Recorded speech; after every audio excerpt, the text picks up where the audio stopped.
Welcome back to my channel. ഇന്ന് ഞാൻ വന്നിട്ടുള്ളത് ബട്ടർ, മോര്, നെയ്യ് എന്നിവയുടെ റെസിപ്പിയുമായിട്ടാണ്. എല്ലാ ദിവസവും ഓരോ ഗ്ലാസ് നമ്മുടെ വീട്ടിലേക്ക് പാല് വാങ്ങുന്നുണ്ടെങ്കിൽ നിങ്ങൾക്കെല്ലാവർക്കും ഇത് തീർച്ചയായും ഉണ്ടാക്കാൻ കഴിയുന്നതാണ്. പാലിൻ്റെ പാട എടുത്തിട്ടാണ് ഞാനിതെല്ലാം ഉണ്ടാക്കിയത്. അതിനായിട്ട് ഞാൻ ആദ്യം തന്നെ ചെയ്യുന്നത് പാല് നന്നായിട്ട് തിളപ്പിച്ചെടുക്കുക. പിന്നെ നന്നായി ചൂടാറിയതിന് ശേഷം ഇത് ഫ്രിഡ്ജിലേക്ക് മാറ്റി കൊടുക്കേണ്ടതാണ്. ഫ്രീസറിൽ വെക്കരുത്. പാല് ഫ്രിഡ്ജിൽ വെച്ച് തണുത്ത് കഴിഞ്ഞാൽ അതിൻ്റെ പാട പെട്ടെന്ന് നമുക്ക് മാറ്റിയെടുക്കാൻ കഴിയുന്നതാണ്. ഞാനും ഇവിടെ രാവിലെ പാല് തിളപ്പിച്ചതിന് ശേഷം വൈകിട്ടാണ് ഇതിൻ്റെ പാട നീക്കി കൊടുക്കുന്നത്. ഇപ്പോൾ ഈ പാലിൻ്റെ പാട എല്ലാം നന്നായിട്ട് മുകളിൽ പൊങ്ങി വന്നിട്ടുണ്ട്. ഇനി ഇതൊരു സ്പൂൺ വെച്ചിട്ട് ഒരു പാത്രത്തിലേക്ക് മാറ്റി കൊടുക്കാം. ഇത് ഞാനിവിടെ 15 ദിവസമായി പാട എടുത്തു വെക്കാൻ തുടങ്ങിയിട്ട്.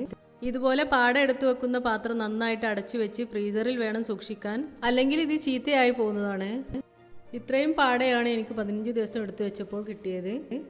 ഇനി ഇതിൽ നിന്ന് വെണ്ണ ഉണ്ടാക്കുന്നത് എങ്ങനെയെന്ന് നോക്കാം. ഐസായി മാറിയ പാൽപ്പാടയെല്ലാം ഒന്ന് മെൽറ്റായി കിട്ടാൻ വേണ്ടിയിട്ട് കുറച്ച് സമയം ഒന്ന് പുറത്ത് വെക്കണേ. ഒരു 3 മണിക്കൂർ വെച്ചപ്പോഴേക്കും മെൽറ്റായി കിട്ടിയിട്ടുണ്ട്.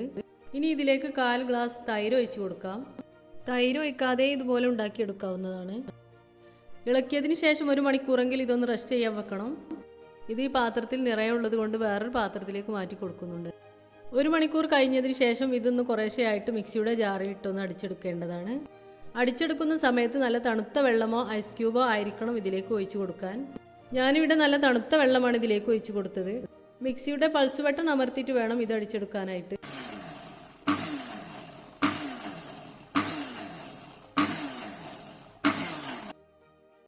കുറച്ച് സമയം ഇതുപോലെ അടിച്ചെടുക്കുമ്പോൾ തന്നെ ഇതിൽ നിന്ന് വെണ്ണ എല്ലാം വേർതിരിഞ്ഞു വരുന്നതാണ്.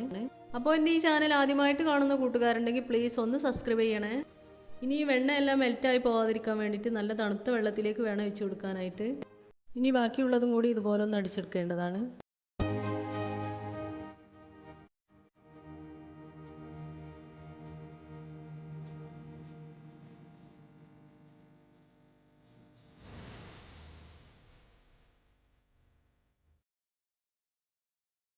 ഇനി ഈ വെണ്ണ എല്ലാം എടുത്തിട്ട് വേറൊരു പാത്രത്തിലേക്ക് മാറ്റി കൊടുക്കണം. എന്നിട്ട് ഇതൊന്ന് തണുത്ത വെള്ളം ഒഴിച്ച് നന്നായിട്ടൊന്ന് കഴുകിയെടുക്കേണ്ടതാണ്. തൈരിൻ്റെ മണമെല്ലാം പോയി കിട്ടാൻ വേണ്ടിയിട്ടാണ് ഇത്. 2 or 3 വെള്ളത്തിൽ വേണം ഇതിങ്ങനെ കഴുകാനായിട്ട്. വെള്ളം നന്നായിട്ട് ക്ലിയറായി വരുന്നത് വരെ ഇതുപോലെ ഒന്ന് കഴുകിയെടുക്കേണ്ടതാണ്. ഇപ്പോൾ നമ്മുടെ സൂപ്പർ വെണ്ണ ഇവിടെ റെഡിയായി വന്നിട്ടുണ്ട്. നേരത്തെ അടിച്ചെടുത്തപ്പോൾ കിട്ടിയ മോരാണിത്. ഇത് തൈരായിട്ട് ഉപയോഗിക്കണമെങ്കിൽ ഇതിലേക്ക് കുറച്ച് പാലൊഴിച്ച് വെച്ച് ഒരു ദിവസം കഴിഞ്ഞതിന് ശേഷം ഉപയോഗിച്ചാൽ മതി. ഇനി ഈ വെണ്ണ ബട്ടറിൻ്റെ ആവശ്യമുള്ളപ്പോൾ എടുക്കാൻ വേണ്ടിയിട്ട് ഒരു ബട്ടർ പേപ്പറിലേക്ക് വെച്ച് കൊടുത്ത് ഫ്രീസറിലേക്ക് മാറ്റി കൊടുക്കുന്നുണ്ട്. ബട്ടർ പേപ്പർ ഇല്ല എന്നുണ്ടെങ്കിൽ പ്ലാസ്റ്റിക് പാത്രത്തിൽ കുറച്ച് എണ്ണ തടവിയിട്ട് അതിലേക്കൊന്ന് വെച്ച് കൊടുത്താലും മതി.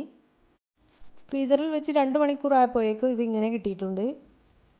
അപ്പോൾ നമുക്ക് വളരെ എളുപ്പത്തിൽ തന്നെ ബട്ടർ വീട്ടിൽ തയ്യാറാക്കി എടുക്കാവുന്നതാണ്. ഇനി ഈ ബട്ടർ ഉരുക്കിയിട്ടാണ് നെയ്യ് ഉണ്ടാക്കുന്നത്. അത് ഞാൻ എങ്ങനെയാണെന്ന് കാണിച്ചു തരാം. ഒരു പാത്രം ഗ്യാസ് സ്റ്റോപ്പിൽ വെച്ച് നന്നായി ചൂടായതിനു ശേഷം അതിലേക്ക് നേരത്തെ ഉണ്ടാക്കി വെച്ച ബട്ടർ ഇതിലേക്ക് ഇട്ട് കൊടുക്കാം. ലോ ഫ്ലെയിമിൽ വെച്ചിട്ട് വേണം ഇത് ചെയ്യാനായിട്ട്, അല്ലെങ്കിൽ ഇത് കരിഞ്ഞു പോവും. ബട്ടർ നന്നായി മെൽറ്റായി വരുന്ന സമയത്ത് ഇതുപോലെ ഒന്ന് ഇളക്കി കൊടുക്കേണ്ടതാണ്. ഈ സമയത്ത് നെയ്ക്ക് നല്ല യെല്ലോ കളർ കിട്ടാൻ വേണ്ടിയിട്ട് കുറച്ച് മഞ്ഞൾപ്പൊടി ചേർത്ത് കൊടുക്കാവുന്നതാണ്. ഞാനിവിടെ മഞ്ഞൾപ്പൊടിയൊന്നും ചേർത്ത് കൊടുത്തിട്ടില്ല. ഇപ്പോൾ ഇതെല്ലാം നന്നായി പതഞ്ഞു വരുന്നുണ്ട്. ഈ പതയെല്ലാം പോകുന്ന സമയത്ത് നെയ്യെല്ലാം നന്നായിട്ട് തെളിഞ്ഞു വരുന്നതാണ്.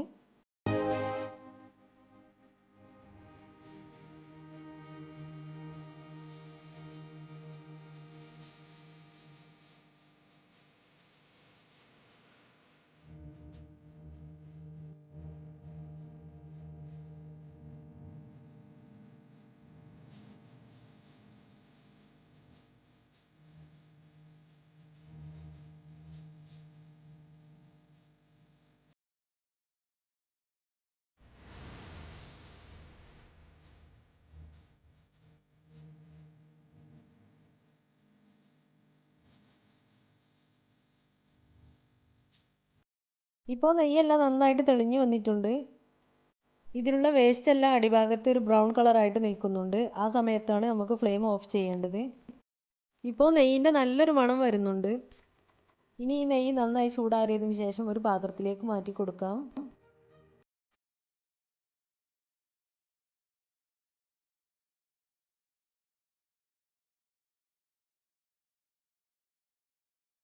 ഇപ്പോൾ ഇതിൻ്റെ വേസ്റ്റ് എല്ലാം മാറ്റി ഒരു പാത്രത്തിലേക്ക് അരിച്ചെടുത്തിട്ടുണ്ട്. ഇങ്ങനെ തയ്യാറാക്കിയ നെയ്യ് നല്ല ടേസ്റ്റും നല്ലൊരു സ്മെല്ലും ആണ്, കടയിൽ നിന്ന് വാങ്ങുന്ന പോലെയല്ല.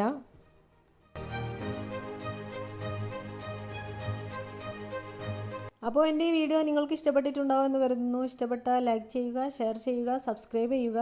ഇൻഷാ അല്ലാഹ് അടുത്ത നല്ലൊരു വീഡിയോയുമായി കാണുന്നതുവരേക്കും ബൈ.